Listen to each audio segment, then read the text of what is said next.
गौतम बुद्ध और अंगुलीमाल की कहानी जीवन में करुणा, अहिंसा और सही मार्ग पर चलने की प्रेरणा देती है।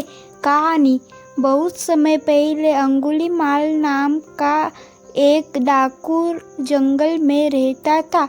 वह बहुत ही हिंसक और निर्दयी था।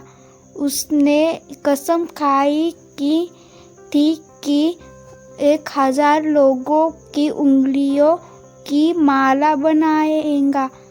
इसीलिए लोग उसे अंगुलीमाल कहने लगे।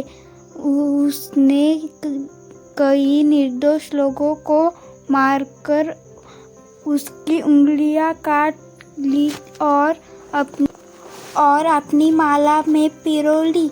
जंगल से गुजरने वाले लोग अंगुलीमाल के डर से कांपते थे। वह इतना खतरनाक था कि कोई उसके पास जाने की हिम्मत नहीं करता था। गौतम बुद्ध का प्रवेश।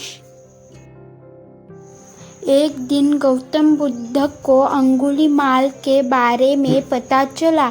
उन्होंने तय किया कि वे उससे मिलकर उसे सही मार्ग पर ले लाने की कोशिश करेंगे। उनके शिष्यों ने उन्हें रोकने की कोशिश की, लेकिन बुद्ध ने कहा, डरने की जरूरत नहीं, मैं उसे सत्य और अहिंसा का मार्ग दिखाऊंगा। बुद्ध जंगल में चले गए और अंगुलीमाल से सामना किया। जब अंगुलीमाल ने उन्हें देखा तो वह चिल्लाया, रुको, और उनके पीछे दौड़ने लगा।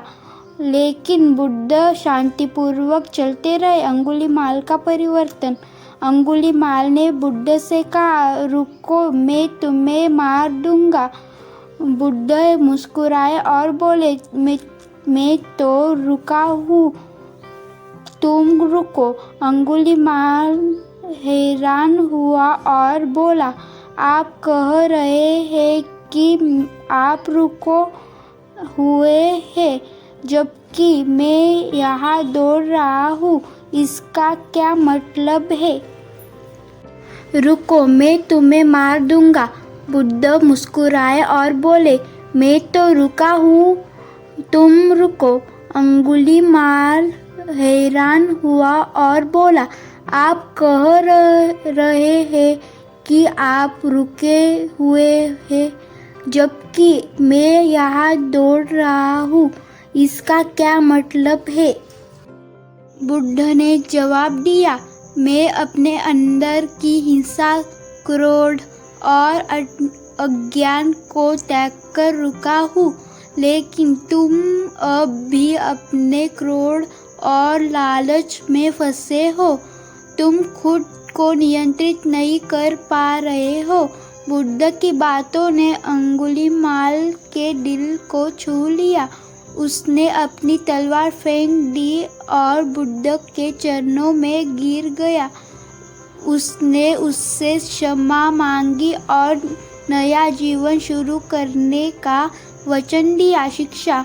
अंगुलीमाल बाद में बुद्ध का शिष्य बन गया और अहिंसा का पालन करते हुए एक संत के रूप में जीवन बिताया। यह कहानी हमें सिखाती है कि किसी भी व्यक्ति का हृदय परिवर्तन हो सकता है यदि उसे करुणा और सत्य का मार्ग दिखाया जाए।